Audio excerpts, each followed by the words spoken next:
অস্ট্রেলিয়ায় লম্বা সফরের উদ্দেশ্যে আজ দেশ ছেড়েছে বাংলাদেশের হাই পারফরম্যান্স দল। সফরে 4 দিনের ম্যাচের সঙ্গে রয়েছে টি-20 এবং ওয়ানডে সিরিজও। প্রথমে অস্ট্রেলিয়া সফর শুরু হবে পাকিস্তান শাহিনসের বিপক্ষে 4 দিনের ম্যাচ দিয়ে।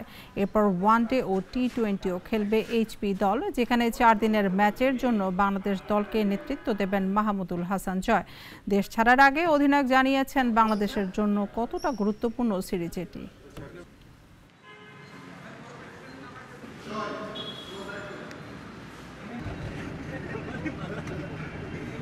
এটা আমাদের জন্য খুব বড় একটা অপরচুনিটি। আমরা অস্ট্রেলিয়াতে যাচ্ছি, কারণ আমি বলবো যে আমরা এখানে যে গ্রুপটা আছে এখানে কেউই অস্ট্রেলিয়া ট্যুর করা হয় না, এটাই আমাদের ফার্স্ট ট্যুর। সো এটা আমাদের জন্য খুবই একটা ইম্পর্টেন্ট ট্যুর এবং আমাদের 2027-এও এখানে অস্ট্রেলিয়ার সাথে হয়তো টেস্ট সিরিজ আছে, ওইটার জন্য আমাদের খুব ভালো একটা প্রিপারেশন হবে এই ট্যুরটা। ব্যক্তিগত লক্ষ্যে যে ক্যাপ্টেন হিসেবে আমার টিম যে কম্বিনেশন আছে, আমরা ইনশাল্লাহ সিরিজ জেতার লক্ষ্যেই থাকবে আমাদের। ওয়ালটন ফ্রিজ কিনে অনেকের মতো আপনিও হয়ে যেতে পারেন মিলেনিয়াল। সেরা পণ্যের সেরা অফার।